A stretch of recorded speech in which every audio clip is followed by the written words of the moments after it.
We're breaking new ground here tonight. I've told stories in other places, but I've never had the luxury of being asked to read some stories, and I was so proud this morning when I went into Millie Bissonnet to beat the drum to see if I could get some people to come tonight. This activity is made possible by the voters of Minnesota through a grant from the Arrowhead Regional Arts Council, and thanks to the legislature, and money comes for this night from the Arts and Cultural Heritage Fund. And so thanks to everybody on the Arrowhead Regional Arts Council for granting this, and Meg wrote the grant. And Jet. And Jet, and so thank you for writing the grant. And this, I've had told people, because Millie said, will this be a continuing Sunday program? And I said, I don't know if it will be on Sundays, but I think the plan is to have 8 or 10 different people from the area who are in some way, shape, or form connected with the written word. And that correct so far? Next month, this is kind of nice for me because most of the time when I read or tell stories, it's afternoons, summertime, resorts, and young kids are around. So some of the stories that I'll share with you guys tonight are big people stories, not for the kiddies or whatever. But next month will mark the 50th anniversary of the assassination of President John Kennedy. And I think maybe there's one person old enough to remember that day. But if you haven't heard a story yet, come next November, you're almost sure to hear a plethora because it marks the anniversary. And I was in 6th grade. Come on in. You haven't missed anything much, just an old fart dribbling away happily about being grateful for, you know, you guys coming out tonight. But 50 years ago, I was in 6th grade, and I have vivid memories of that night. And sometimes you write stories just because they're alive in your memory. And I needed to fill a column in the Ely Timber Jay. And so I ended up remembering what it was that day, specifically to Ely, Minnesota. And so I'd like to start out, this story is going to be featured in the Ely Winter Times next month. And Johnny Hyde has the story now, so the printed version, but I'd like to share it with you tonight. And it's called The Chimes of Grace. I grew up in the heart of the town. My great-grandfather, Bill LeBeau, was one of 8 French-Canadian packers who portaged gear for the Pattison brothers in 1885 from Tower, Sudan. It was the first serious prospecting done around Ely. My people have lived here ever since. The first home Bill LeBeau built was where the Shagwa River flows out of Shagwa Lake. It was a nice spot for a home. Everything was fine until the summer of 1899 when a forest fire burned the place to the ground. You could see the fire coming, and friends helped him get most of the worldly goods out before the house burned, but there was nothing to be done to save the home. Bill LeBeau had enough of country living. He turned to his wife, Mary Ellen, and said, "Mother, we're going to move as close to the fire hall as we can get." That's how the family got to Harvey Street. The town was much smaller back then in the summer of '63. It wasn't much bigger when I was a boy. I was born in the Shipman Hospital across the street from the City Hall in the now empty parking lot in the summer of 1952. The hospital stood less than 2 blocks from where I grew up. The world was a simple place back then. "Where are you going?" Mother asked. Uptown was Frank's Variety Store on the corner of 3rd and Sheridan. Downtown was Rose's Ben Franklin, at first next to and then later on across the street from the old Ely Theater. The park, schools, ball fields, and 2 skating rinks were all a few blocks from my door. The woods off the golf course were the boundary to the wilder lands, but only because my aunt and uncle's house was close by on Boundary Street. It was a world filled with familiar people and places. Our town's world was also filled with sounds. Everything was quieter when I was a boy, and everything seemed to move at a slower pace. The earliest sound I remember is the old steam train sounding a warning to anyone coming or going as it crossed County Road 88 3 miles west of Ely. That same whistle disturbed Sig Olston's reverie at Listening Point and caused him a degree of consternation. To most people in town, that deep bellow of the devil whistle was a sound of prosperity. I would miss that whistle when it was no longer part of our world. In the 1950s, Father Mike's dream of a new Catholic church became a reality.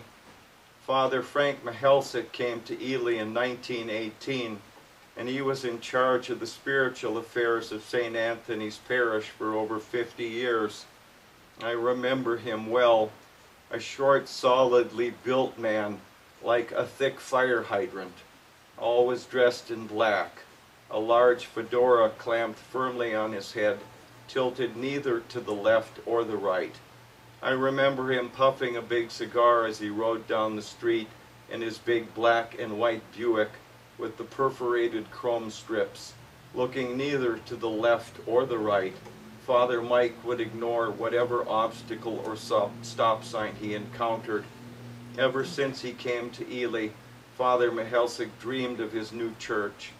Finally, after over 30 years of work, Father Mike lived to see his dream come true. Not wishing to burden his congregation with a huge and lingering debt, Father Mike collected all the money needed to pay for the church before the foundation was laid. When they opened the doors, the entire complex had already been paid for. Like the church it would replace, it was dedicated to the memory of St. Anthony of Padua. Not much of that mattered to us few Protestants scattered throughout the town, but we loved the church bells. Nobody needed to bother with a watch when you lived in Ely. All you had to do was check the tower of St. Anthony's or listen for Father Mike's bells. They would tell you all you needed to know of time and the world. You really didn't need to see the clock when you could listen to the bells. The only trouble was when the wind and distance carried you out of sight and sound of St. Anthony's. 2 bells, 1/4 past, 4 bells, the bottom of the hour, 6 bells, 1/4 till, 8 bells, time to sit and listen for the hours. The bells of St. Anthony's, measuring out time for saints and sinners alike, quiet at night so as not to disturb the quick or dead. Someday, years and years from now, people will say you were from Ely if you lived within the sound of Father Mike's bells. Of all the sounds from that long ago town, the one I hold most dear are the sound of the chimes floating out over our neighborhood like a blessing from the square tower of the Grace Lutheran Church. Everyone I knew called them Ina Dunstan's chimes. We call them that because in all the years I grew up within the sound of the chimes, she was the only one that I ever knew that played them. Unlike the steady and solid sound of St. Anthony's bells, Ina Dunstan's music was an ever-shifting wonder of sound. What a joy it was to sit and listen on a Sunday morning as the chimes of grace would ride the spring breeze and caress the neighborhood in an almost pure form of worship. I can still hear them in my heart, old songs that needed no words because everyone knew and loved them.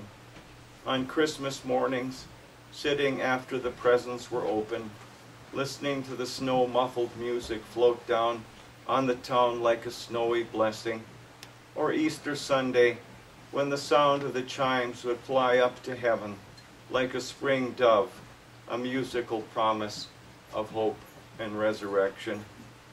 And then there was that terrible day I will always remember. It was just before Thanksgiving, the year I was in 6th grade. Just before going back to school after finishing lunch, I heard that the president had been shot in Dallas, Texas. Everyone was talking about it when we lined up to go back to class. Our classroom was in the 2nd floor facing west, close to where Conan Street meets 4th Avenue. One of the things I remember best about the elementary school was that in each classroom you had a silver-colored metal speaker which originated in the principal's office. I hated that speaker. There was almost never any good news that came from that speaker, and we all dreaded hearing our names spoken on it. We had just sat down at our desk when we heard the sound of the speaker going on.